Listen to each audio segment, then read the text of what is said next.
And on December 15th, 2011, I was met at my lodge with about 52 U.S. Fish and Wildlife Services game wardens.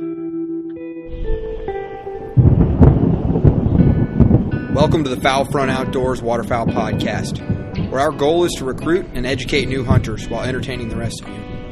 Without new hunters and the mentorship of those more seasoned, this passion as we know it faces an uncertain future. So get the word out, turn the volume up, and enjoy the show, because you're on the Foul Front. All right, today I've got Ryan Warden from Toe Tags LLC on the phone. How you doing, Ryan? Good. How are you? Doing well. Now, Ryan is, you call yourself the president, the CEO? Whatever sounds more popular. Sure. Of Toe Tags LLC. And Toe Tags LLC is, I had seen you guys, I can't remember the first time I saw you, but I remember thinking, this guy's a Kansas guy, and I contacted you, seeing maybe if you'd be interested in linking up, because I knew a little bit about the tagging stuff, and I've always just done zip ties. But you want to tell us a little bit about Toe Tags LLC and your product, and then we'll get in a little bit after that. We'll get into how you got started hunting. Okay, it's my tag is a waterproof migratory game bird tagging system. It's designed with a reinforced eye, so it'll hold up a little bit better in the field. It's made to attach to birds after you harvest them or while you're transporting them or storing them. They're good. They work great to take birds to your taxidermist because they require them. It's a very similar tag. To transfer a bird like that, it has to be tagged. So it is a very similar tag.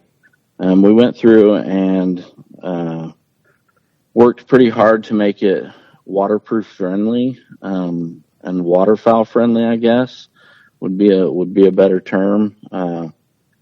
So hopefully it'll stand up to the conditions that most waterfowlers are in. It's a migratory game bird tag, so it's not just for waterfowl. But we've made it to where it'll hold up in a marsh and things like that a little bit better than just a regular paper tag would. Yeah, I'm holding one in my hand right now, and I guess the way that it's not laminated, but it feels close. It doesn't have the sheen on it, but it's close to laminated. Like it's a sturdy thing. I'll say that. Yes. Yes, and I fought with a couple different things and ended up finding a material that I liked that actually worked the best. But I tried everything from waterproof camp spray to different types of material and even Tyvek at one point, and ended up with this mix of material, and it seems to work really good. It writes on easy and is basically waterproof. Yeah, for sure. So, how did you get started in hunting? Well, I'm 40 years old. I've hunted my entire life.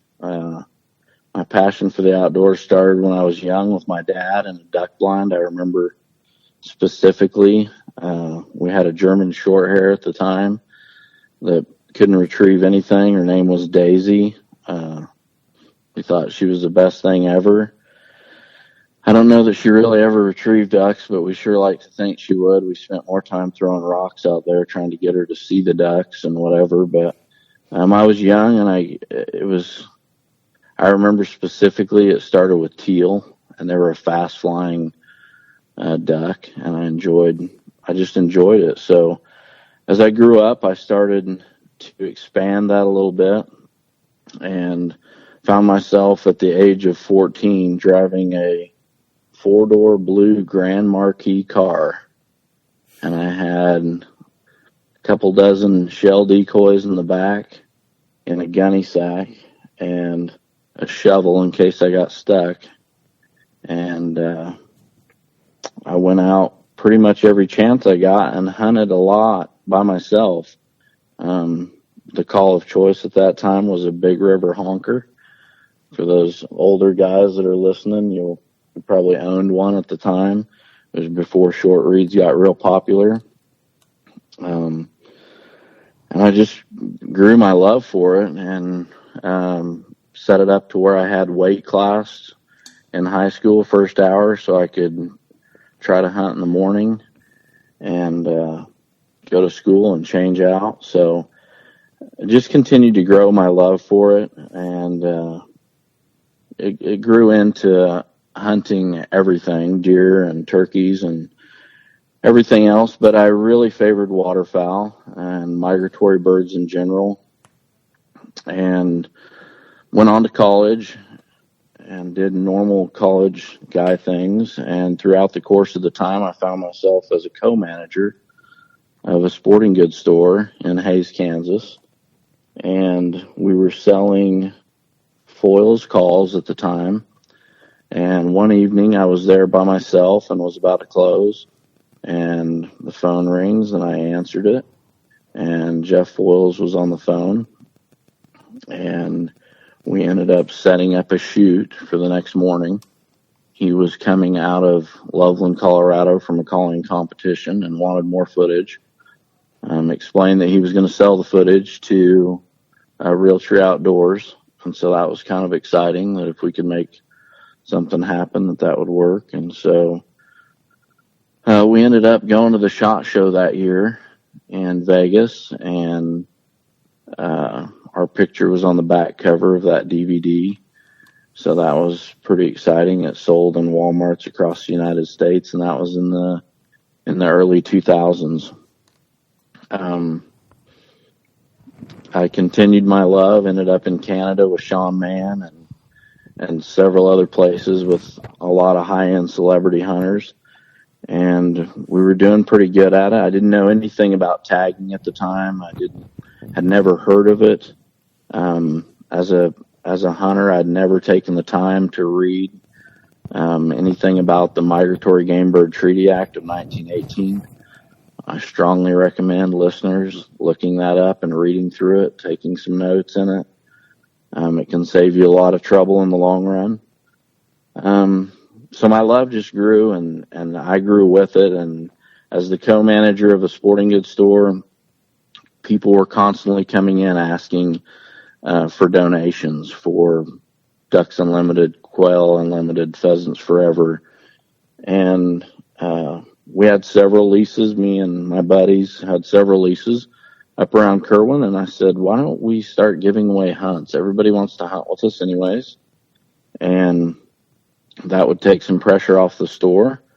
And so that's how I started a guide service. And that was in 2001. And as the guide service developed, I grew older and fell in love and decided I was going to start a family and got married. And so I kind of chalked that up to a younger lifestyle and tried to move on. And I moved several hours from where I was at and pretty much stopped guiding, or attempted to stop guiding. And I had a local following, kind of, I guess, of people that wanted to come down and hunt with me. And so I started doing that. Started back up again a little bit. I was a sheriff's deputy at the time. I did that for several years and basically got busy enough guiding that I stopped being a sheriff's deputy and started guiding full time. I was living my dream. It was one of the best things that I thought could ever happen to me. And I always told myself, when you're not happy doing it anymore, you need to quit, because that's what made you start. So when it's no longer fun for you, you need to get out of it. And I was having the time of my life, and hunters were coming, and I was on several different TV shows, from Drury Outdoor Dream Season to, I mean, you name it, we were on it, from Predator Pursuit, Bow Madness, lots of different shows. And my passion was really for waterfowl. And we were pushing waterfowl pretty hard. We had 4 different trailers, and there was really 3 to 5 of us that were guiding waterfowl hunters at the time. And even as the owner of the business, I was still doing it. And on December 15th, 2011, I was met at my lodge with about 52 U.S. Fish and Wildlife Services game wardens. Now, remember, I was a sheriff's deputy for several years prior to that. So the local game wardens that were there assisting them, I had backed several of them up at the lake or whatever, had hunted with some of them. We had lunch and other things. So they had my cell phone number, and they called me and said, "There's guys here at your business and would like to talk to you." So I got there. We talked briefly and went about our business, and I could tell things weren't good. I knew from being in law enforcement that when that many people showed up, it was never a good sign. But I wasn't arrested. I was free to leave, and I was really confused about what was going on. References were made about the Migratory Game Bird Treaty Act of 1918. Of course, the internet went wild with all kinds of stories and everything, and it was a small town, so it created quite a wave, I guess, in my life, and ended up sending me into a divorce eventually, and I had 3 kids at that time, and so that was very difficult. Facing people in my hometown was very difficult, and in the scheme of things, I was trying to figure out what was the big deal, what drew them there, and why were they there. I found out over the course of time, which we had our suspicions, that 2 of the guys that were there hunting were undercover agents, and we confirmed that later. We had talked about it at the time, but we didn't think we were doing anything, and I reminded my guides to continue to try to run clean as they could and watch what you're doing. I mean, mistakes happen when you're waterfowl hunting. Sometimes people shoot 1 shot and 2 birds fall or whatever. So just try to pay attention to what's going on and make sure that we're following the law. And we thought we were. I didn't hear anything for a long time, and it was an uneasy feeling. And 2 or 3 years went, and I got with a lawyer, and the lawyer told me business as usual, but business didn't really go on as usual. It was about 4 days after they came in, Tyler Jordan flew into Wichita, Kansas, and I was to pick him up and take him waterfowl hunting. And I talked to Bill Jordan about it, and everything was fine, but we were very nervous. They were pretty high-profile clients, but we went on and did it and did a successful hunt, and they left, and everything was fine. So like I said, the course of time had started to pass, and with each day, you wondered what was going on and what was going to happen. But with each day, I spent a good majority of my time devoting it to trying to figure out what went wrong. And I struggled internally with the fact that I went from being in law enforcement to now I'm in trouble, and why and what is going on with that, and I don't get it. So I started to do lots of reading, and as I started to do reading and I talked to the other guides that had been questioned, a lot of stuff started coming up about tagging. And we couldn't figure out, I had never heard of what tagging was, so I started trying to look in the local regulations. It wasn't listed in Kansas. So I got on the U.S. Fish and Wildlife page. This week's episode is brought to you by the following partners. Hunt Hickory Creek. And new to Hunt Hickory Creek this year is their Central Kansas Lodge. Now, they run hunters from the end of October all the way through January, and they're situated right between Quivira and Cheyenne Bottoms, which combined can hold hundreds of thousands of birds at a time. Now, these guys work their tails off to not only put you on birds, but to show you a great time. So don't take your chance on something shady or unknown. Come check out Chase and a few of his guides, Cody and Scotty, in our Facebook group and pick their brains.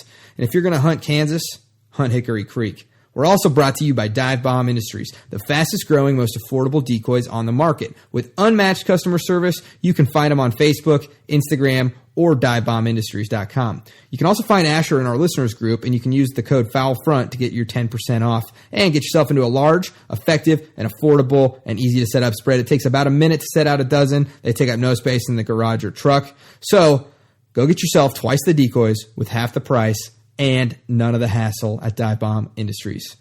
Now, with dove season approaching us and teal season, remember that they too are migratory game birds. Federal laws apply in all 50 states, and that includes gifting and tagging laws. Make sure to keep your birds separated and or tagged when transporting or storing them with other hunters' birds.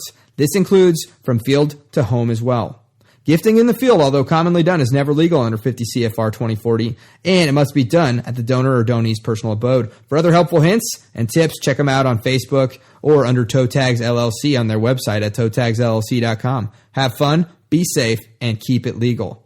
We're also brought to you by Athlon Optics, which produces some of the finest shooting scopes and binoculars on the market. Their ED glass is top-notch and rivals the glass of binos 3 or 4 times their price. You'll be able to pick a goose out in a depression from half a mile away with these things. They're tough, sturdy, and then this is where Athlon Optics goes above and beyond with a lifetime warranty. This thing which is pretty critical for a waterfowl hunter. So head on over to Athlon Optics and get a top-of-the-line binocular system for the season at a fraction of the price and a no-worries guarantee. FreelanceHuntStats.com. I have to tell you, I'm really excited to start using the Freelance Hunt Stats system this year. So if you've never logged your hunts in the past, or I think it's something that you should really start doing this season, on FreelanceHuntStats.com. Not only can you look back and remember past hunts, but you can also use it to help you learn and improve with your future hunting successes. So don't forget to set up your account and start logging this season. We're also brought to you by Duck Nuts. That's DUKNUTZ. Now, I've been fighting decoy rigging systems since I started, wrapping, coiling, even Texas rigs. Talk about a pain in the butt. Now, I work hard, but at the end of the morning, it's time to go home. And Duck Nuts allows you to rig your decoys so that all you got to do is throw them in the bag. And with their friction system, it's too easy to just pull the line and pack up or throw them out. It also allows you to adjust for depth. So if you're tired of fighting decoy rigs, head on over to ducknuts.com and use your 10% off Foul Front discount code. Also brought to you by Gypsum Creek Retrievers, which is a full-service gun dog training facility in the heart of the Midwest. And they look to build eager, confident, and reliable field companions through a unique approach that you won't find at many other places. So go check out Gypsum Creek Retrievers on Facebook or Instagram, or you can hit up Evan, the owner, in our Facebook group. We're also brought to you by DuckTech. Increase your odds of success in the blind this year with the DuckTech mobile app. 3-time world champion duck caller Barney Califf teaches you how to make the most important sounds, what they mean to a duck, and when to use them. DuckTech is available to download in the App Store and Google Play. So, with the season approaching, get the app today so you can put more ducks on the strap tomorrow. And we're also brought to you by SRB Field Rests. No matter what, where, or how you hunt, SRB Field Rests will keep your shotgun, rifle, bow, or crossbow clean, safe, and ready in the field or on the range. Waterfowl hunters in the dry or muddy fields. Turkey or predator hunters in the pop-up blinds. Hey, if you're hunting deer, elk, or bear, or any other big game, hunting in box blinds, they've got you covered. They even have rests for bow fishermen. So head on over to srbfieldrests.com and use your Foul Front discount code to get 10% off. Okay, let's get back into the show. But before we do, I just want to tell you guys, use these companies. These people are bringing you the Foul Front podcast, and it's not just because they cut us a check.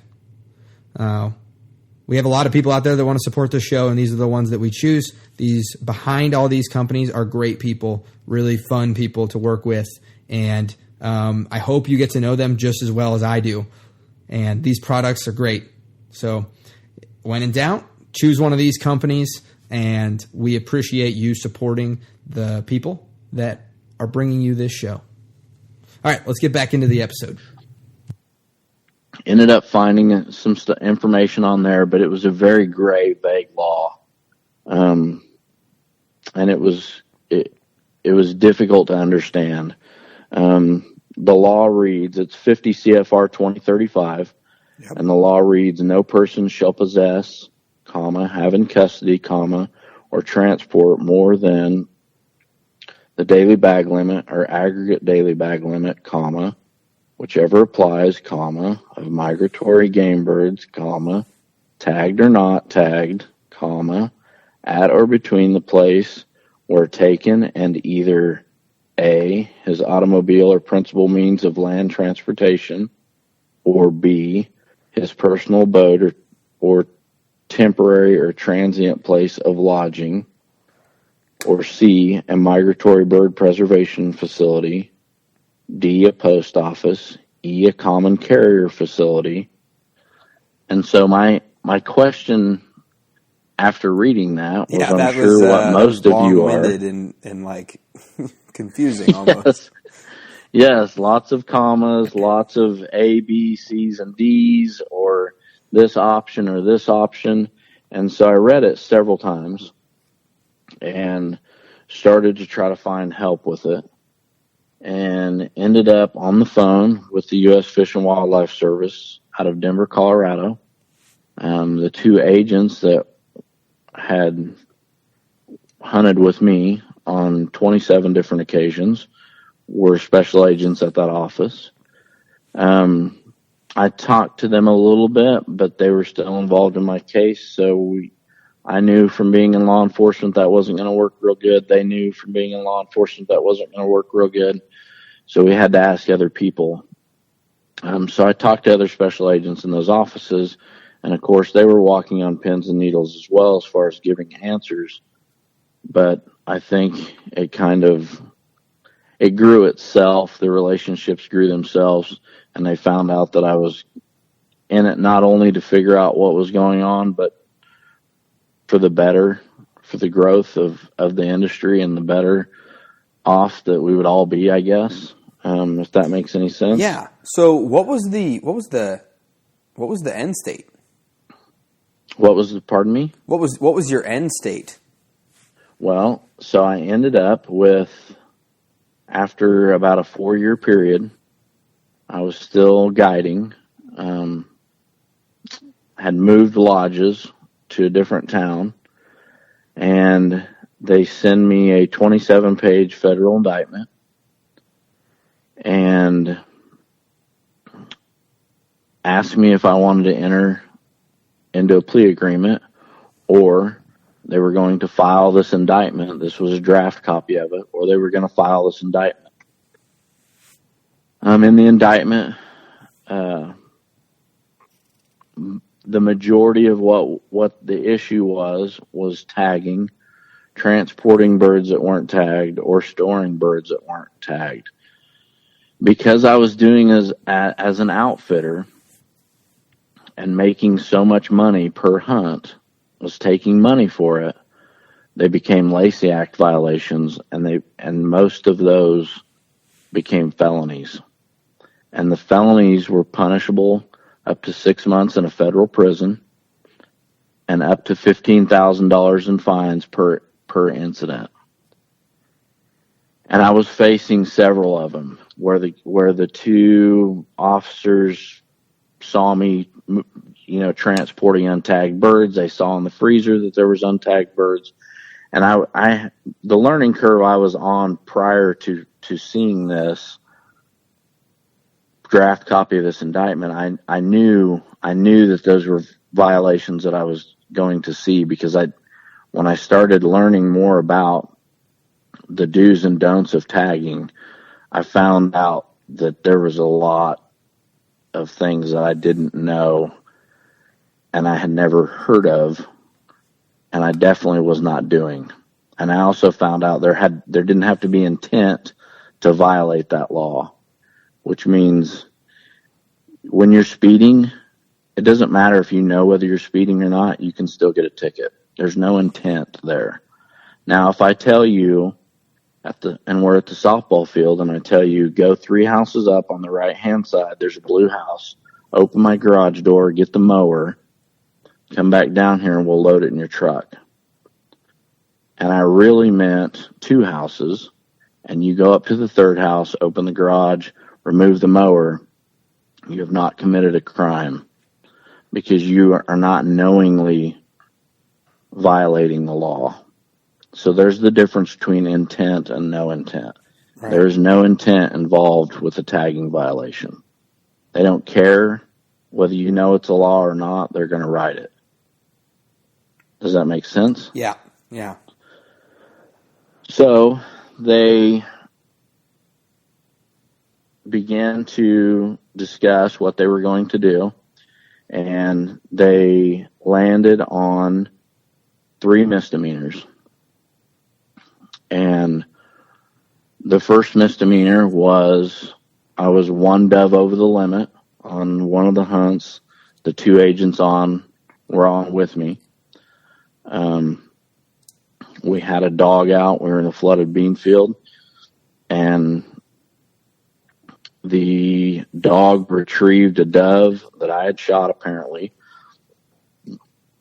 to one of the other guides, and they said I didn't count it, and that I had counted out my 15. Now,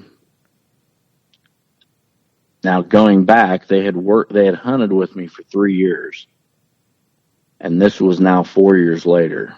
So it was very difficult to go back 7 years ago And remember 1 dove. and remember, okay, I shot the 1 by the tree, I shot the 2 over there by the water tank, then I shot the 1 here. It was impossible, and I knew that, being prior law enforcement, that I wasn't going to have a good argument with that either way, so you might as well just wear that and go on. The next one was shooting off the bed of a flatbed pickup. It was parked in the middle of a field. It was not on a county road or public or state road. It was parked actually in the middle of the field. I remember I was sitting on the back of it with my feet on the ball, and there was about 15 minutes left of shooting light. I was standing there talking to the 2 undercover game wardens at the time, and a dove was flying down this field road towards this water hole behind me, and not thinking about it, probably showing off a little bit, I shut my over and under and shot the dove. I didn't think about it at the time, but both feet weren't on the ground.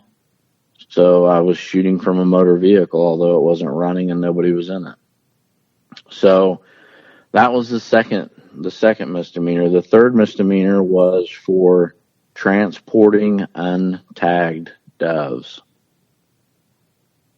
And this is where I knew it was coming, and this is where a lot of explaining goes into when you do and when you don't tag migratory birds. With that said, I created toe tags. I went into federal court, pled guilty on the 3 misdemeanors. My punishment was a $7,500 fine. And I could not hunt, fish, or trap in the United States for the next 5 years. So that meant I had to get rid of my business. The judge had ordered that I could not make money off hunting, fishing, or trapping in the United States, so I could not be a broker or anything. At that time, I introduced her to the company I had started, Toe Tags LLC. That day, I had launched a Facebook page and told her I had launched a Facebook page. I gave her a business card that looks like one of the versions of the original tag that we have. I made it into a business card. I gave it to her. I gave her some samples and explained to her what I had did after she asked me what I had learned from this situation. She was very complimentary and proud that I had taken a bad situation and am trying to make good out of it. I swore to her that day that I would do everything I could to make sure and educate other hunters. It seems there's a big push for a lot of young outfitters coming out in the industry, and that's good. That's good to see, but I think it's fair that they're educated and know, because I wasn't. And I can only blame myself for that, but I wasn't educated. And so my goal was to educate others. Yeah. And I explained that to her, and she went on the record and said, I want this on the record. And wow, I'm very impressed. And I'll wish you luck and I'll be watching you. And she smiled and she knew that had a double meaning to it. And so did I. And I said, thank you. And tucked my tail and went on about my business. But I'm about 4.5 years. I'm about 3.5 years into it. I've got about a year and 2 months left before I do come off probation. So I've had a good chance to really develop things the way I want. I've came into a lot closer working relationship with the U.S. Fish and Wildlife Services, especially Special Agent Campbell and Anne-Marie Sharkey, both out of the Loveland offices. There's federal offices, U.S. Fish and Wildlife Service offices everywhere. The Migratory Game Bird Division office, their main headquarters, not imports, exports, and whatever, but Migratory Game Bird office is out of that Loveland, Denver area. And you can find their number and you can call and ask them questions. And if you have questions about anything I say during this, you can call and ask for a special agent or a resident agent in charge or whatever. And they will, they'll help clear things up if I don't make them clear enough for you. But since then, I've developed a great relationship with those guys and gals. And, I've tried to ask every question and get answers for clarity because there is a lot of gray area in there. And these laws were created in 1918. So, and they've never really been modified. They haven't been modified. The judge told me they're the oldest laws in federal history, and they're still enforcing them today. And although I wanted to say selectively out loud in the courtroom, I didn't. A lot of the research I had done prior to that showed that there was no real tagging cases prior to like 2008. And then you started to see it to be more common, I guess. When I talked to the U.S. Fish and Wildlife Services in Loveland, they told me it's their number one violation, which really caught me off guard. I believed it because he told me that, but I at the same time, it was very difficult to believe because I thought it would be lead or unplugged gun or something like that. Any migratory bird falls under those requirements because it's a migratory bird. So that includes crows, woodcock, anything like that, doves, cranes, ducks, geese. And it's applicable in all 50 states. So I hear, a lot of times people say, I'm in Arkansas and we don't have a tagging law. Well, you do. It's a federal law. Right. And the state can't be any more lenient. They can be more strict, but they can't be lenient. They can't be more lenient. So the federal law may say something about tagging once a day or something, and the state law can't say no, only every other. They can say you'll have to tag twice a day, right. But they can't be more lenient. So that game warden that comes by and asks, hey, whose birds are whose, and you sort them out, then he's being pretty lenient. Yes, he's being very lenient, and he has you for a violation at that point, and probably if you're not getting in trouble at that point, he has you for a violation at that point. He probably knows he has you for a violation at that point, and is kind of seeing how your interaction goes. And game wardens are guys just like me and you, and I was in law enforcement once. Generally speaking, they're good guys and they want to do good things, and they love wildlife just as much as you do, and they're out there trying to protect them. So kudos to them for that. And they don't want to be jerks unless we make them jerks a lot of times. Right. But But when it comes to outfitters, you are held at a little bit higher standard, and they expect you to follow things a little bit more closely. And I'm not saying that I've never talked to any individuals that haven't had tagging violations. I've talked to a lot. I've heard a lot of stories about guys being in trouble for tagging and getting tickets written to them. Now, when it gets written to you and you're not taking money to guide hunters, then the result of that is a misdemeanor fine. It's a misdemeanor ticket.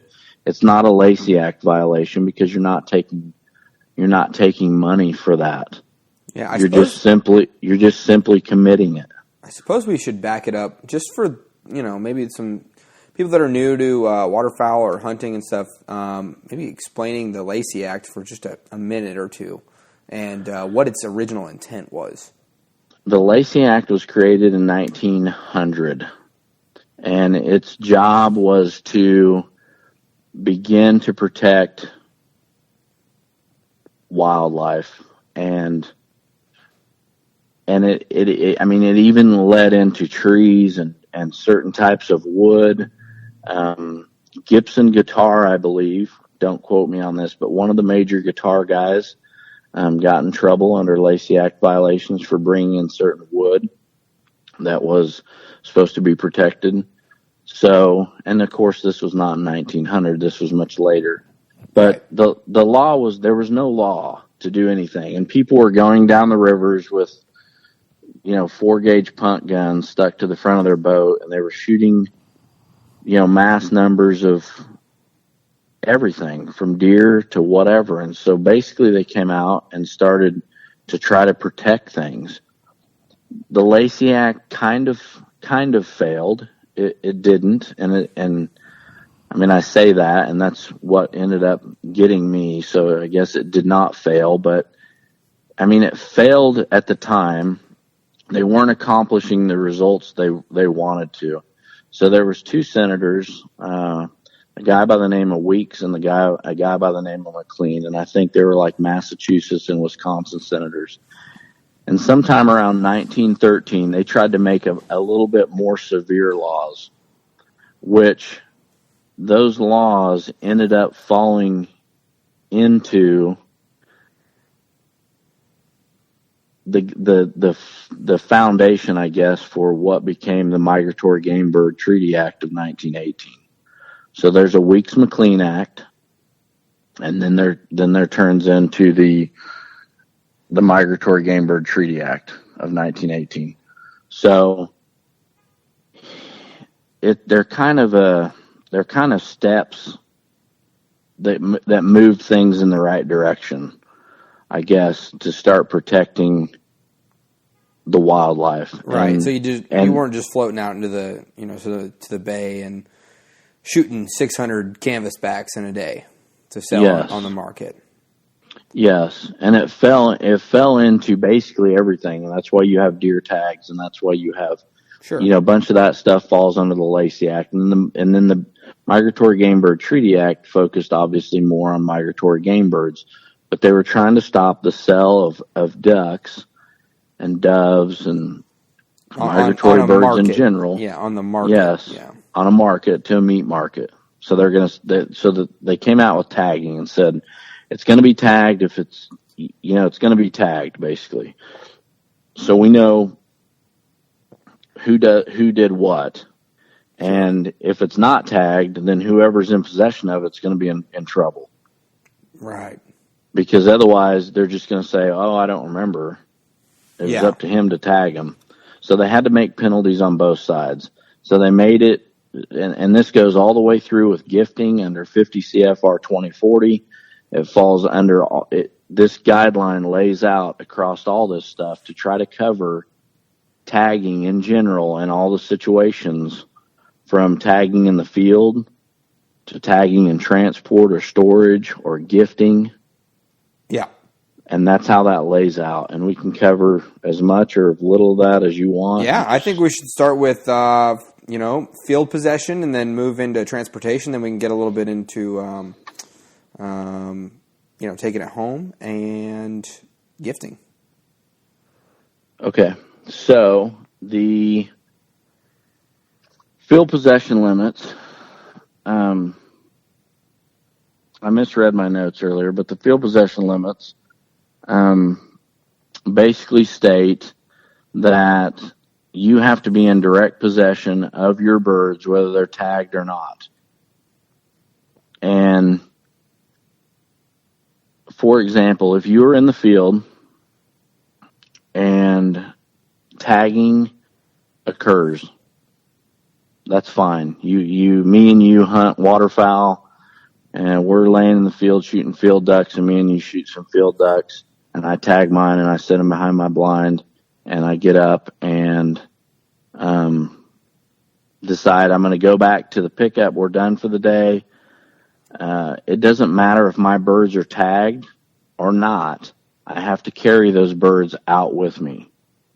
They have to be in my possession. So you can't leave a man or a gal in the field or in the hunting area with multiple people's harvest. No. And we've all done it. Yep. We've all jumped into a vehicle, or we've all jumped up out of a blind, left 6 geese or 5 geese laying behind the blind and 3 ducks, closed the lid to our blind, left our shotgun there, ran out, grabbed a truck, came in and started picking up and loaded things up that way. It's a field possession violation limit. It falls under 50 CFR 2035. And basically it's stating that until you get to your primary means of transportation, your principal means of transportation, until you get there, then you have to be in possession of your birds, and they have to be separated from everybody else's. Now, here's where things get interesting, because if you tag them, that defines separation, but you still have to be present. For example, if me and you put your ducks on one side of the game carrier and all those ducks are tagged, and my ducks on the other side of the game carrier and that side of the game carrier is tagged, or all those ducks are tagged, and I throw them over my shoulder and we walk out together, you're still in possession because you're standing right beside me. They're separated because what you have is tagged and what I have is tagged. Now, if you leave and go to the pickup and I'm standing there holding that, it doesn't matter whether they're tagged or not. You're not in direct possession of those birds. And now, does it have to be the pickup? Or can it be the boat? It says, the law states, automobile or principal means of land transportation. Land transportation. So you can throw them in the boat. You can throw them in the boat, but they have to be separated. Mm. So when 4 guys are sitting in a boat and there's 27 ducks at the front of the boat, or 23 ducks at the front of the boat, for instance, then, and they're all in a pile and nobody knows who shot what, that's not good. You're in violation of the law. In Louisiana, I hear they write for that all the time at boat ramps. Yeah. Now, if we're all 4 in the boat and we got all the ducks up front, but they all got Toe Tags LLC tags on them, properly filled out, we're still then good. You're fine, because you have enough separation to be able to say the game warden is going to be, without asking you, is going to be able to tell who shot what, because they're going to pick it up and they're going to say, Bob, which one of you is Bob? And you're going to lift your hand up and say, I'm Bob. And they're going to say, who's Frank? And you're going to say, I'm Frank, and whatever. And so they're going to go through like that. And tagging is a general term, and separation is kind of a general term as well. Yeah. They'll tell you that separation can be in milk cartons or milk crates. So you could have 4 milk crates at the front, and your duck's in one and my duck's in another, and Leroy's in one, and Tristan's in another or whatever. And then we can all, if the game warden says who shot what, you say, well, my crate's the one bottom on the left. You have separation there. So tagged or not, you're fine at that point. You're okay. Okay. So when it comes to so you've got separation in the field. Yes. But when you get to your land conveyance, it's not just separation now. It's separation and tag, correct? It's still, well, yes and no. This is the gray area of it. It's got to be one or the other. You've either got to have separation. If you don't have when I asked Stacy Campbell at the U.S. Fish and Wildlife Services, I said, what happens when you have 15 ducks in the back of a truck in a pile and you got 3 guys riding in your truck and you're going back to town? They're all 3 present. They shot the ducks because that's what most people do. Whether anybody wants to admit to it or not, that's what most people do. So I said, what's the deal? And he said, those birds got to be separated. And we get along good enough. Me and Stacy do. I asked him, I said, hey, I'm going to play the devil's advocate here a little bit. Where's the law that says they have to be separated? And he said, well, if they're not separated, then we're going to write you a violation. And I said, what are you going to write me for if they're not separated? And he said, we can write you for possession limit, which will go to the driver of the vehicle, and for being in violation of the possession limit, because you have care and custody and control of the vehicle. Just like if there's drugs in your vehicle on a traffic stop, you're responsible as the driver. Other people may get charged too, but you're definitely responsible as a driver. He said, or we can write you under tagging violation. And so I continued to ask him, what if they're in a pile back there and they're tagged? And they said, if they're tagged in any fashion, then you just saved yourself a whole lot of trouble. He said, you're not in any type of violation. If they can pull out a duck without asking anybody who did what and see who shot that duck, then you're fine. If they grab one duck and they're zip tied, it's zip tied to 9 other or 5 other ducks, and they're all legally taken, legally harvested, and there's a tag on them that says 1 mallard drake, 1 mallard hen, 2 pintail drakes, 2 gadwalls, whatever, then as long as the tag matches what's attached and everything on the tag is filled out correctly, he said you're fine. Yeah. And so what goes into the elements of a tag? You know, a good binding legal tag. So the original requirements, and it took me a long time to find them, what has to be on a tag. The original requirements is that your name, your address, your hunting license, the date of harvest, what you harvested, your signature, and I don't know if I mentioned the license number and home address, and then the location of harvest. So nobody wants to give location of harvest, right? Sure. Nobody wants to do that.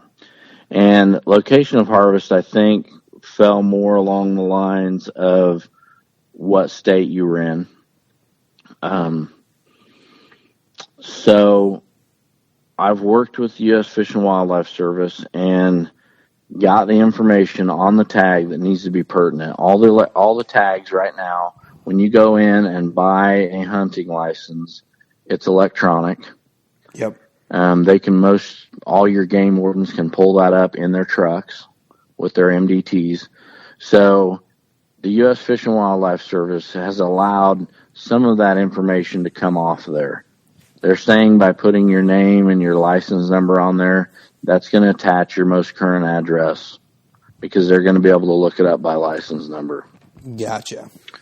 So we've tried to simplify the tag as much as we could for as least amount of writing as we could.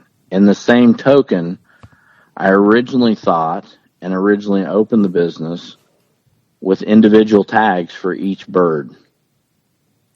And I found through continued conversation and growth with the U.S. Fish and Wildlife Service that tagging is a general term. Each one does not have to be tagged. However, a tag has to be attached somewhere. So you could have 50 snow geese, and you could zip tie their legs together, and then the heads of the next one together, and then the wings of the next one together. And if they were all in a chain, and you had one tag at the end of that chain that said 50 snow geese harvested on today's date with your name and your license number, then you would be legal. If you put them in a 5-gallon bucket and never bought one of my tags or made a tag similar to mine, and you put them in a 5-gallon bucket and wrote on the side of the 5-gallon bucket, that would be a legal way to tag as well. Even a legal way to store if you could store them in there. Because as things progress with the tagging law, then you go from field possession limit, which is 50 CFR 2035. You go from the field possession limit, then you go into transporting and the actual tagging requirement, which is 50 CFR 2036. So jumping back just a little bit, when you're in the field and you stack the biggest geese on the bottom and the next set of geese on top, and then you lay the two banded speckled bellies on top of that, that is a violation. You're violating the law unless those birds are tagged or zip tied or some way to identify who shot what. Right. So I think Banded came out with a tagging system about a year to 2 years after I did. It's colored zip ties, and they will zip tie their legs, and one person is responsible for pink, and one person is responsible for black, and one person is responsible for whatever, and they have a tag as well. Their tag is not waterproof. I'm not here to bash them or whatever. I think they're doing a good thing by educating as well. And, I encourage that. They definitely probably have a bigger following than I do, especially at this time. So I think that's good. Any type of education is good. But the biggest complaint I hear is that their tag isn't waterproof and the eyes rip out of it. I hear a lot of talk about the zip ties breaking in cold temperatures and stuff like that. So maybe I did do something right by doing my tag the way I did it. I'm not joking. It's a thick piece of, it's not paper. Yeah. Well, I mean, it might be made of paper. I don't know, but it does not feel like paper. Yeah. So when you're doing field piles, even if you will, I know it doesn't look as cool, but trust me, it's better if you'll leave a little bit of a gap in there and everybody's present, sitting behind their birds. That's much better. And guys, they can write tickets off Facebook photos, right? Well, it's a little harder to tell that there's not a zip tie there. Sure. So you could say you're hiding it for artistic. Yeah. Okay. So they're going to have a little bit harder time with that, and you probably won't see very many cases of that. Right. But there's no good way to say this, and even your best game wardens and friends will tell you the same thing. The hunter is becoming the hunted. And with social media, that's what's happening. These guys are sitting in their offices during non-peak seasons and looking through and scrolling through Facebook and looking at who's doing what and seeing big piles and not very many hunters and stuff like that. And then they get paid to hunt with you. So why not? It's a dream job. So they call you and book a hunt with you, and they come and they say, hey, we want pictures like it's on your website or like you have on Facebook or whatever. And so then they're there to see firsthand. So then they start having violations. And like anything, a controlled drug buyer or whatever. That's how you get probable cause to go into the house, because he's dealing out of this house. So now you take that to a judge and you fill out proper paperwork and you get a legal search warrant to go into that house, because he's coming out of that house and selling me little bags of marijuana. So now we have probable cause to believe he's dealing out of that house. So they go in there. Well, then when they find anything else that they find while they're in there serving that search warrant, you can get charged with. Sure. So when they come and they see that you're not tagging, they have what they need to start getting search warrants and whatever. And as they check your freezers and stuff at the lodges and there's nothing tagged, or you don't have a wing attached or something like that. And I mean, I'm thankful that we had that going. I mean, we were bird hitching birds. We knew that. And we were separating birds by bags, kind of. I mean, it was hey, you two are hunting together. Your birds are in this bag. It wasn't clear separation of who shot what. We were throwing that group of clients into one bag and storing them. Sure. So what's the requirement there? You know, you get a bunch of hunters that they convene back at the lodge, or they convene back at someone's house, and they throw all the birds into a freezer after they, you know, are breasting them out. And, you know, what's the requirement there? So any time you're storing birds at any place other than, anytime you're storing waterfowl, not all migratory birds. Doves, you do not have to have a wing attached. But your ducks and geese, you have to have a wing or head attached when you're storing them, unless you're at your personal abode. So if me and you take a trip to the Platte River and we decide to go up and shoot ducks, and we're going to stay in a hotel, we shoot the first day's worth of ducks and we go to clean them, we have to leave a wing or head attached. When we go to put them in the cooler, they need to be tagged somehow, in some form or fashion. So when if a game warden shows up and checks the cooler, you're not at your personal abode, so you have to have a wing or head attached.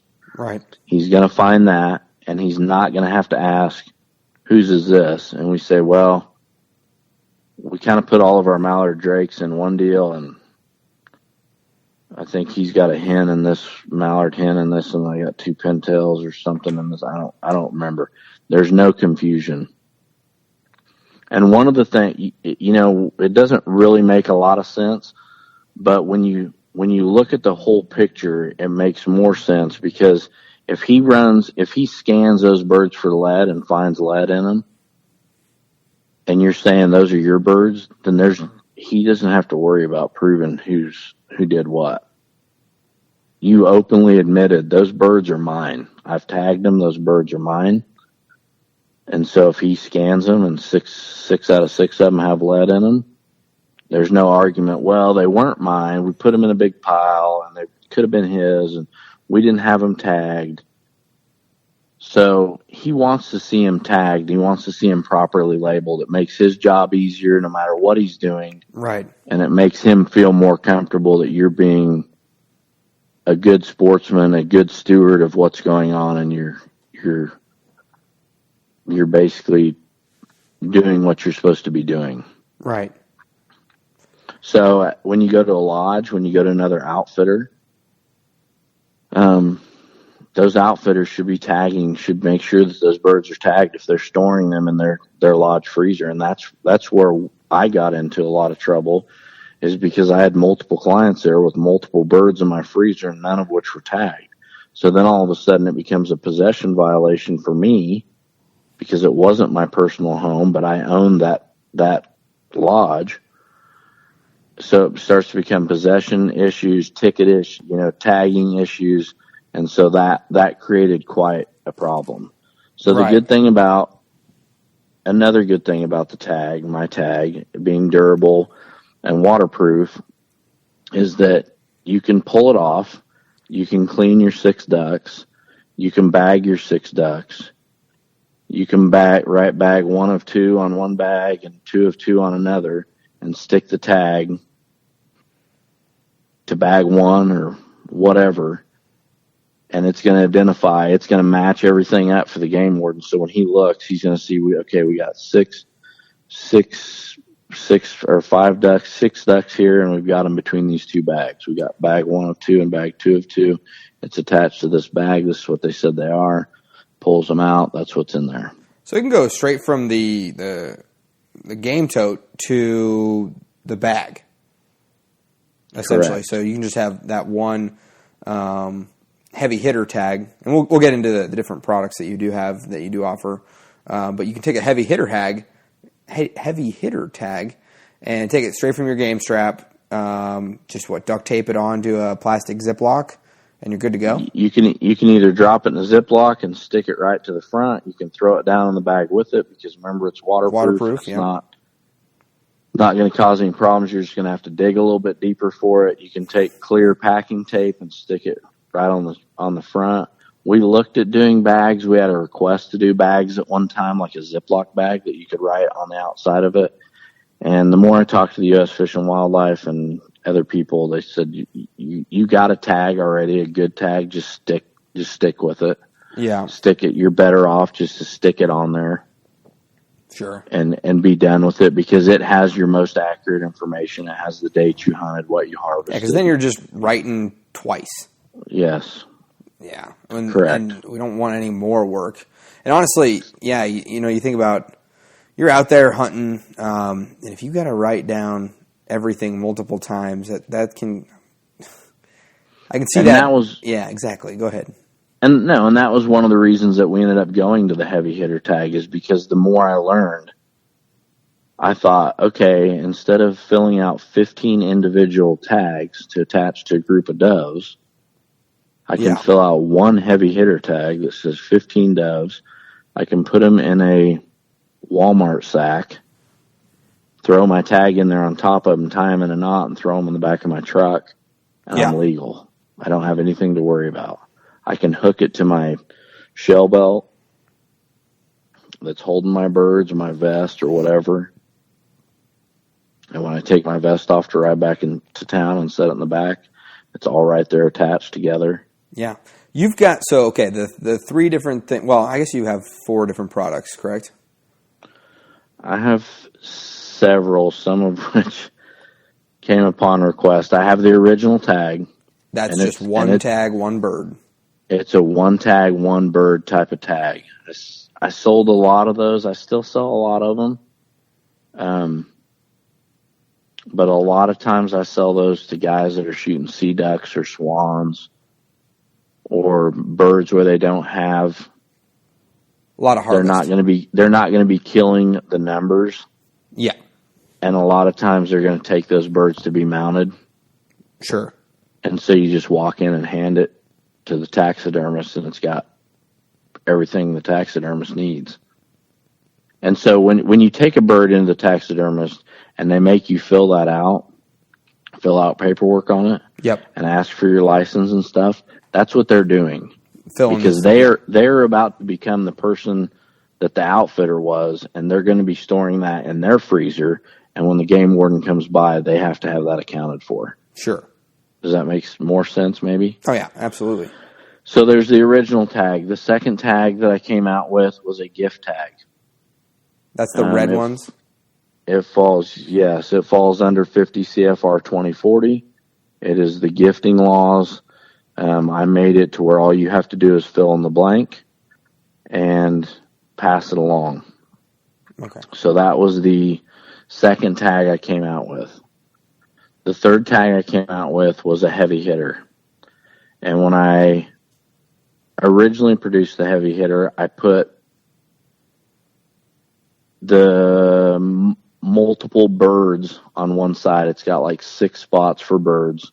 So you can put Canada goose 1, snow goose 2, mallard drake 2, pintail 1, blue-winged teal 1, whatever. Right. So you could write multiple things in there and just use one tag. On the reverse side of it, it had the gift tag on it. Mm. So people could just gift it.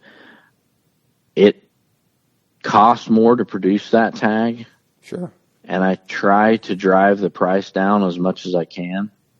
So I ended up now I don't print that tag unless it's requested, and I give different pricing for that tag because it's a two-sided printed tag. Yeah, that makes sense. But so far, the 3 tags that we've talked about all have the reinforced eye, and they have a piece of elastic that comes through there that's durable, and it doubles. You basically put it around the neck or the leg or the zip tie that's holding the 6 geese together, or your game carrier or whatever, and it's just like a slip knot that slides through and attaches. Yep. The being elastic gives it a little bit of play, so it doesn't just rip right off if you get rough. Yeah, if you got like string walking, or something. Yes, walking through stuff. The reinforced eye helps stop that as well, and the waterproof tag also helps it from just crumbling while you're standing in the marsh or anything like that. Yeah. So now the basic heavy hitter tag is just a one-sided tag. Yeah, that seems like the way to me go. To sell it cheaper, yeah. Yeah, because you can just throw that thing on your game strap, and the first bird you get, right down, blue wing teal. Yeah. You know, and then so then you're kind of ahead of the game a little bit. So when it's time to go, if you got to get out of there because you're in a honey hole or something and you're trying to get out of there, yep, and let the birds finish coming into there, then you're kind of in pretty good shape if you're kind of riding as you go. Yeah, a little bit. Having it all like pre-done. Yeah. A lot of times I see the guys use the fine point Sharpies.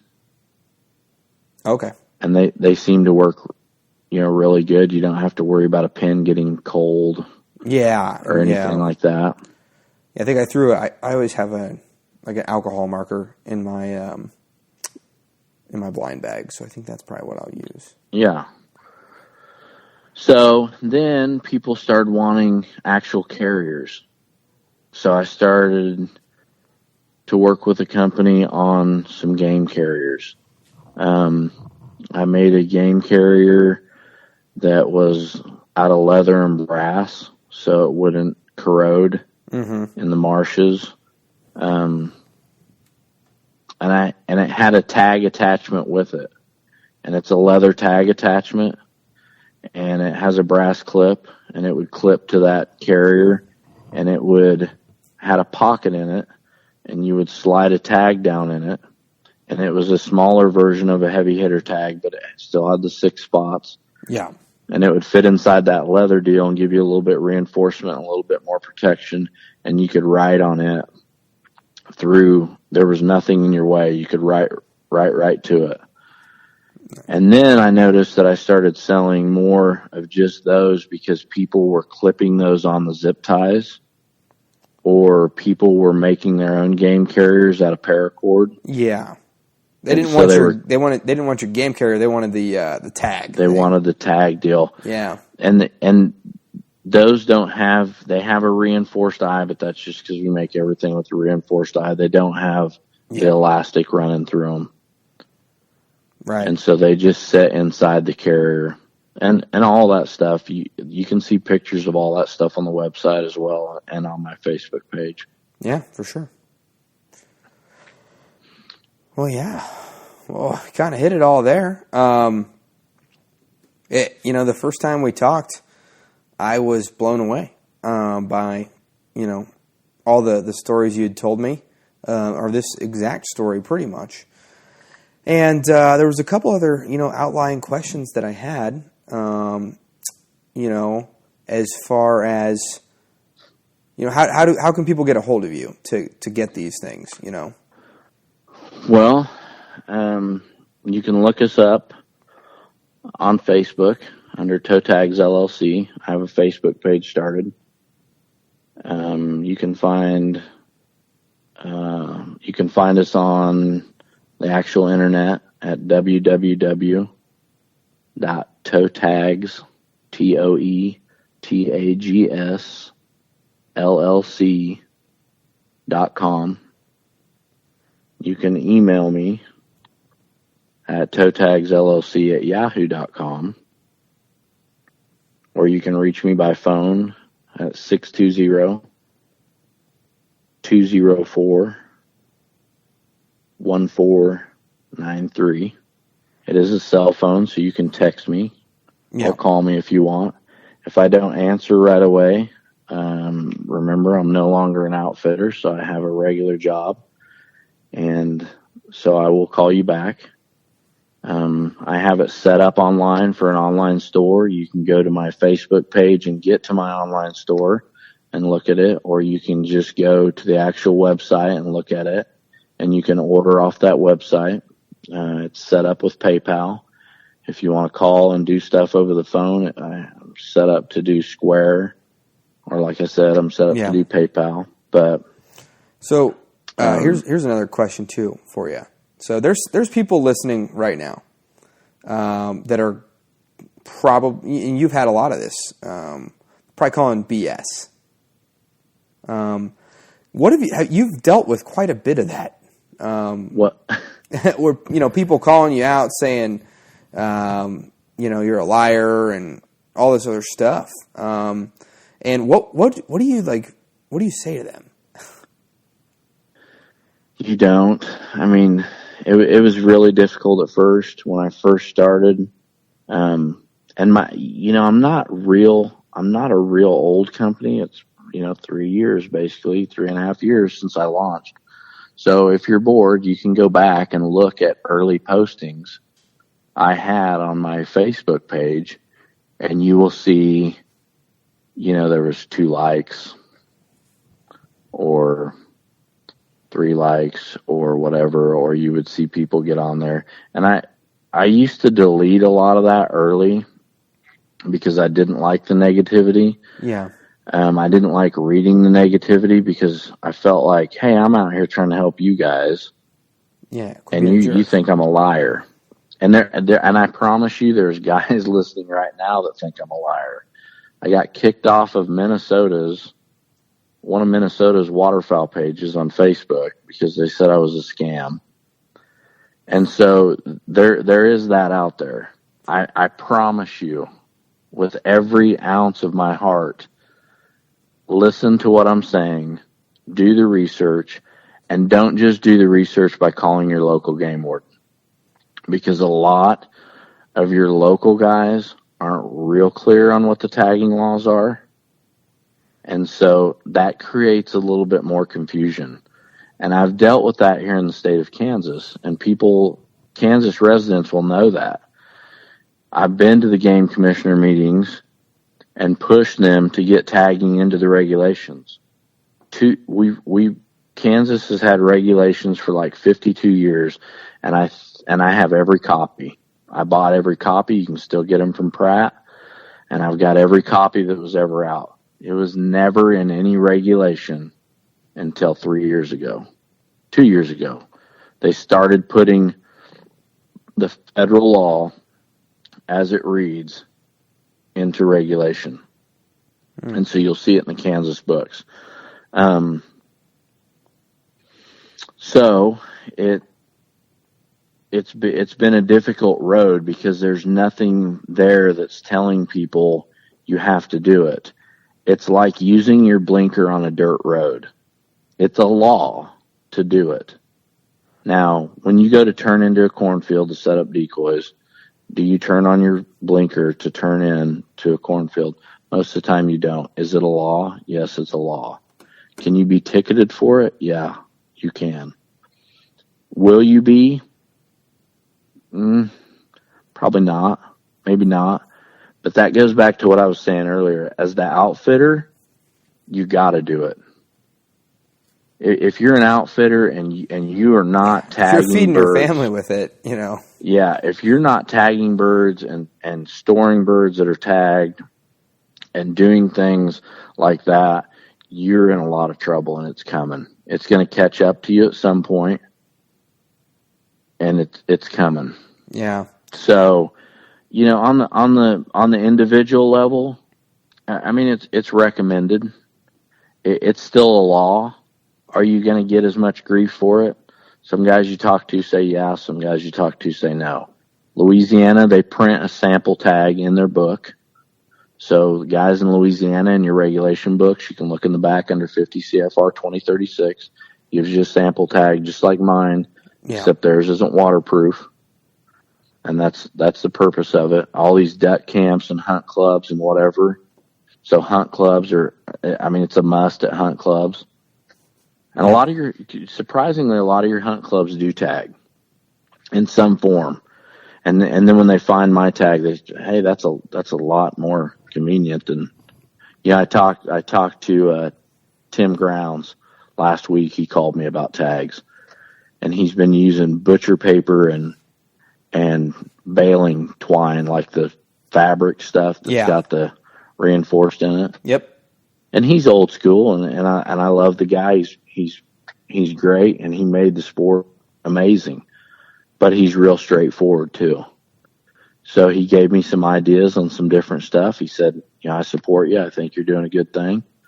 And whatever. So people use all sorts of different stuff to tag. Sure. And whatever works. I'll help anybody, even if you're not going to buy my product, that's fine. You can still ask me questions, and I'll answer every question I can. And if I don't have an answer, before I give you the wrong answer, I'll call, or I'll give you a number to call somebody and ask. So for the guys out there that are not really sure that I'm telling the truth, do some homework on it, look into it. And a lot of times they're going to say, no, there's, you don't have to tag them if you're in the vehicle. I hear that a lot from game wardens. But then in the next breath, they're going to tell you they need to be separated. And some game wardens will just pull you over and let you kind of sort your own out. But that's not right. Right.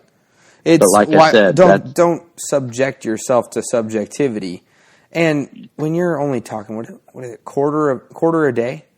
Shit. Yeah. Like I spend so much money on gas, shotgun shells, decoys, blinds, hunting licenses. Why would I not just spend an extra 25 cents a hunt to? Yeah. And the other thing that people don't realize, although as men mostly, and we have women in the industry too, and I'm glad for that. And the women that are listening will smile about this, but as the man skeptic that's sitting there saying, this is stupid, I'm not doing that, whatever, it comes back to it being 25 cents. And although you think you hunt 364 days of the year and the only day you don't is on your wife's birthday or whatever, that's not the case.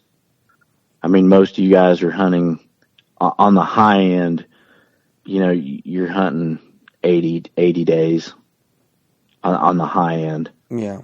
And so, Big Sean Hammock bought tags for me this week.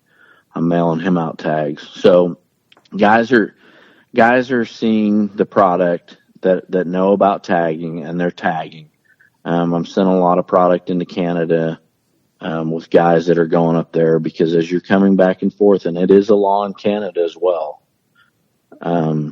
They have some different laws too with bill of ladings and stuff like that when you're taking them to processors and whatever. That's a whole different topic of discussion. But for the skeptics out there, please just try to be calm and realize that I'm just out there to help you. I'm not necessarily out there to sell you a product. I mean, ultimately that would be a win-win, because you would use it and I would sell it. But be open enough to go look at it, because especially outfitters, it will really change your life if they come after you. It changed my life drastically, and it hasn't been fun.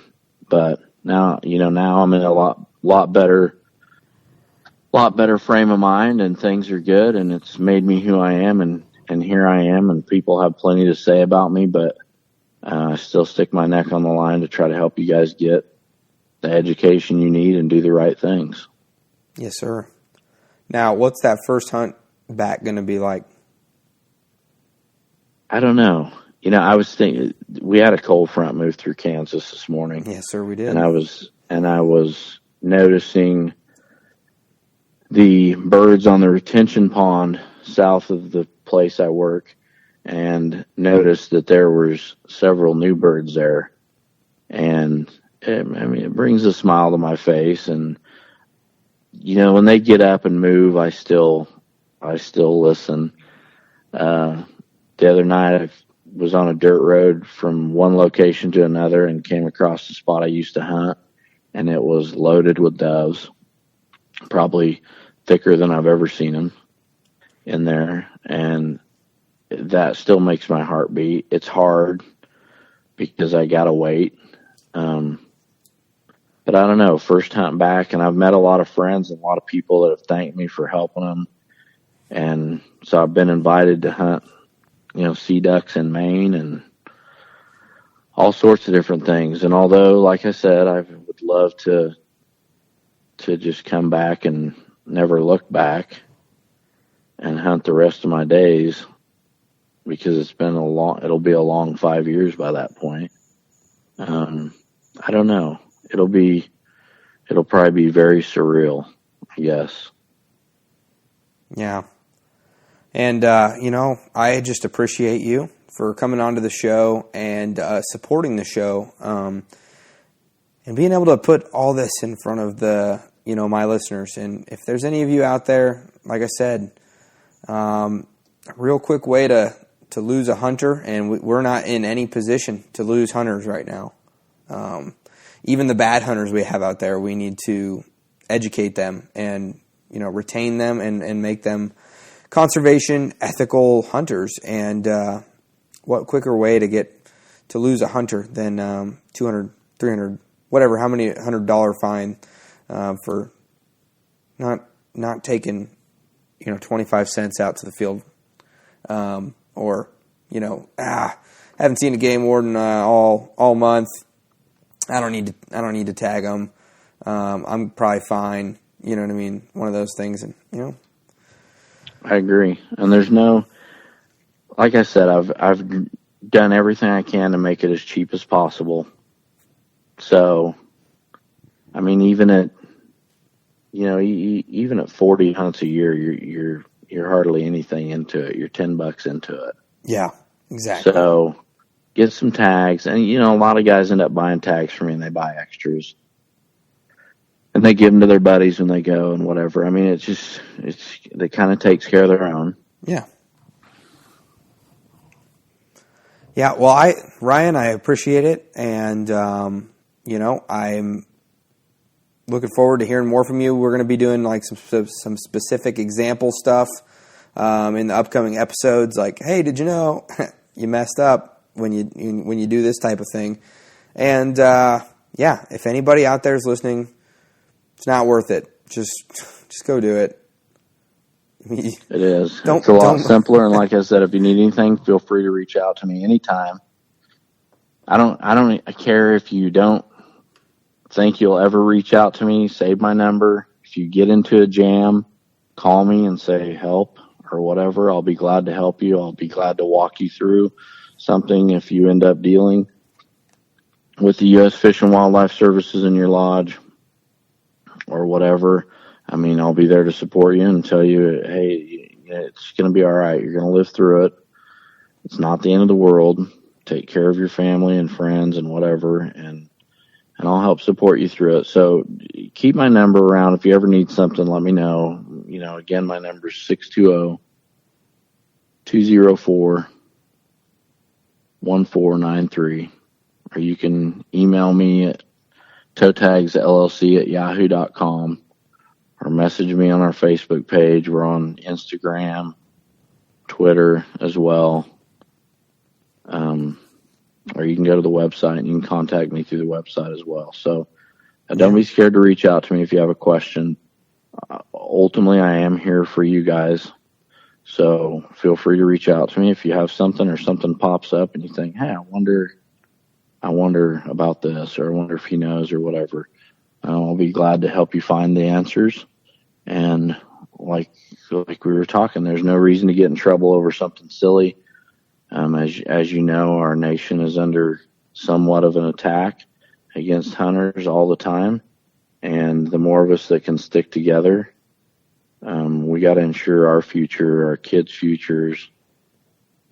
The world is becoming less land every day and smaller spaces and tighter quarters every day. So the more people that we can keep in the field, we all know that love. So the more people that we can keep out there doing it, yep, we're investing in our future by making sure people are doing things right and that we're sticking together. Absolutely. All right, and to finish up here, I want to talk a little bit about some of our partners that we've got on the show. First we've got Hunt Hickory Creek. So Chase over at Hunt Hickory Creek, they're doing something pretty cool, especially with this veteran giveaway. And we've also got the Foul Front Hunt, which is on the first weekend there in December. So we're really excited about that, and we're going to be hoping to make that an annual thing. So we can definitely look forward to hearing a little bit more, from them as the season progresses. And don't forget, if you're thinking about spending money on a guided hunt somewhere out of state, especially in Kansas, get on over here, talk to Chase, talk to Cody, talk to Scotty, and you can basically get to check out a guide service for free, and make an informed decision instead of just some guy off the internet, or somebody kind of told you something about this. You can get in there and you can really get to know them, and they're really good dudes, and they have a lot of really cool stuff coming up. So go check out Hunt Hickory Creek if you're looking to get on an excellent waterfowl hunt anywhere around central Kansas. We've also got Dive Bomb Industries, and Dive Bomb Industries has given us 10% off with the Foul Front code. So if you're looking to get into an affordable, extremely realistic, and really easy to set up spread, and basically want to add some numbers and be able to compete with guys like Outfitters or the dude next door who's throwing out 20 dozen.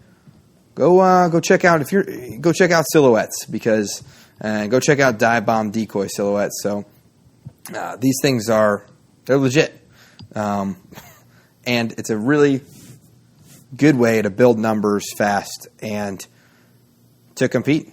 So plus they're a really cool company, and they got a lot of cool stuff coming out in the next several months. And then I've gotten a little bit of a look. I've been just through talking with Asher and Cody, and they have some really cool stuff and plans for the future. So, and once again, kind of the common tenet here of all these partners is that they're all really cool people and really interesting companies. So yeah, really looking forward to seeing what they've got coming out, and give them a shot, because it takes about a minute to set out a dozen of these things, and they take up zero space in the garage or truck. So go check out Dive Bomb Industries. We've also got Toe Tags LLC. Now, Toe Tags LLC is a company. They're based out of Kansas, and you just heard their story. It's a cautionary tale of a lot of heartache, and hopefully we can help you avoid any of that situation with Toe Tags LLC. I used them this weekend, and they're super easy to use. And you might think it's a hassle and all that stuff, but just the confidence of walking out of the field, knowing that a game warden can't touch you because you are literally following the letter of the law. It feels pretty good, and it was really convenient too, because I just slipped it in the bag and threw it in the freezer, and it's good to go. I know that I've got 4 teal there instead of, obviously you can tell teal, but it's nice to know what you've got in each bag. All right, we've also got Athlon Optics, and this might be some of the first time you're hearing about Athlon Optics, but they produce some really good shooting scopes. But I reached out to them because they produce really awesome binoculars.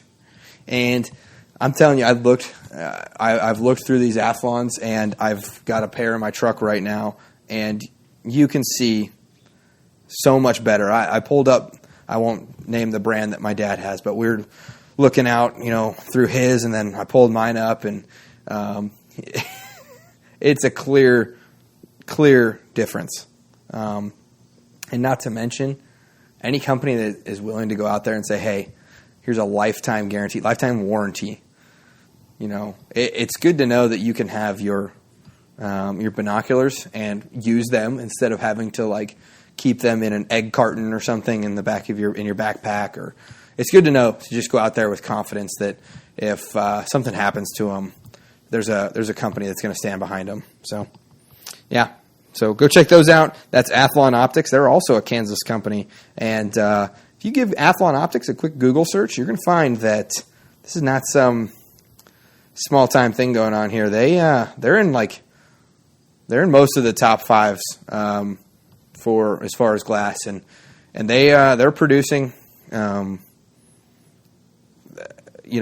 binoculars that they're producing and selling them at a point that they I don't know how they sustain it, but these things are definitely worth 3 or 4 times what you'd be paying for them. So that's definitely another consideration to think about. So go ahead and check on Athlon Optics and tell them we sent you over there.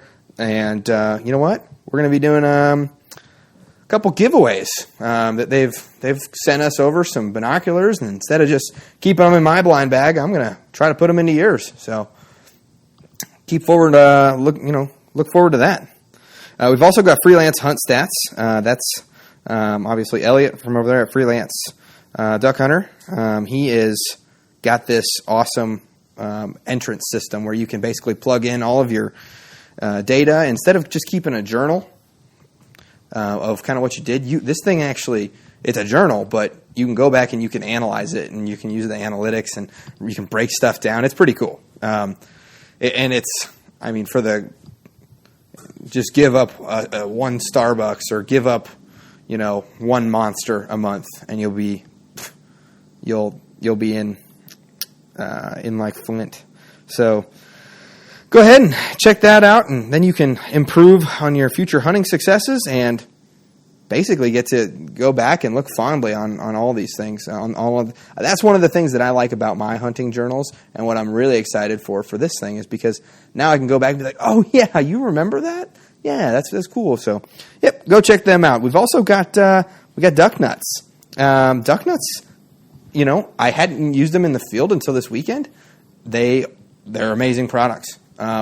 You can literally to throw it on there, you just do a quick tie, and then all you got to do is just grab the decoy in one hand, the loop in the other, stretch it across, and the duck nut slides either down to the bottom where you can then throw it out, or it slides back up to the keel, and then you just throw it into a bag, and you don't have to worry about things getting wrapped up because it's the weight part is sitting right next to the decoy.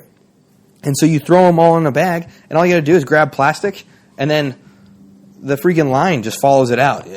So instead of like a Texas rig where you have to make sure you're not crossing lines or shoving anything down in there, and you got a big old mess when you just throw it down. This thing, you just throw it in a bag and grab a decoy, toss it out. It's pretty dang simple. So yeah, go check them out. They have also got 10% off if you use the code FOULFRONT on their site. So head on over to ducknuts.com. That's DUKNUTZ. Then there's Gypsum Creek Retrievers. Evan down there is running a full-service gun dog training facility right in the middle of Kansas, and I look forward to heading down there. I'm actually in a couple weeks here, 2 weeks. I'm heading down there, and we're gonna go hunt it up and get on some teal, and he's gonna show me kind of some of his methods and some of his dogs that he's training right now, and I'm really looking forward to it. We're gonna do an episode basically on tuning up dogs and kind of what his program is all about.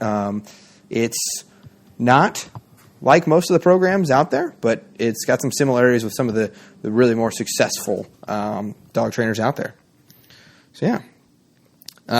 And then we've also got, if you are trying to figure out how to learn to call, or even if you just want to make sure that you're all tuned up, there's some good programs out there for you. But I'm going to recommend Duck Tech app. So you go down into the Google store and you DuckTech mobile app.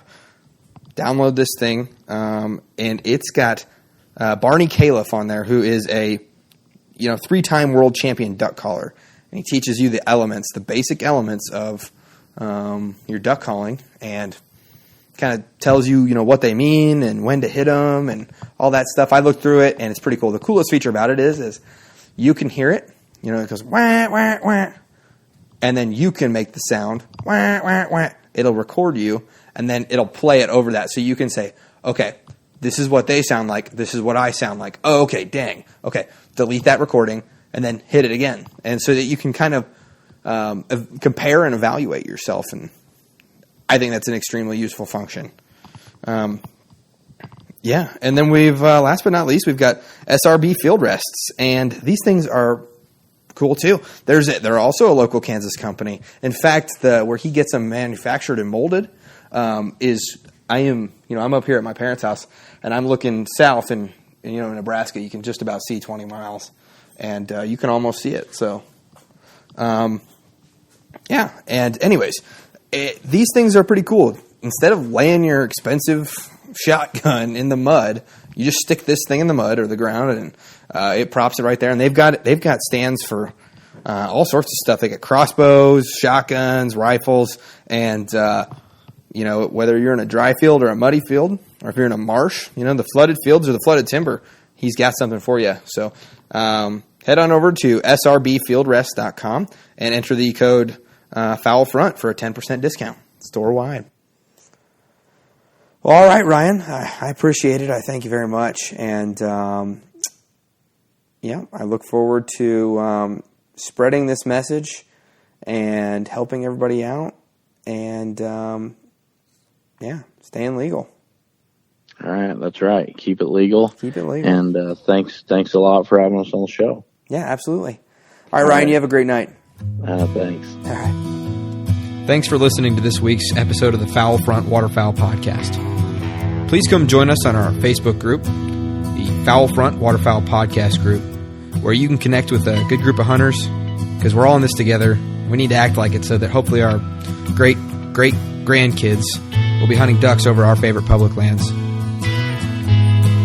We also ask that you go ahead and give us a written review on iTunes and give us 5 stars if you think we deserve it. And we really do want to hear back from you so that we can give you the best possible content. And if you get in on that Facebook group, you can get in there and you can ask questions and you can tell us what you want to hear next, or you can tell us what you don't like. And we'll be sure to tailor things to our listeners. So, all right. Stay safe out there, and we will see you next week.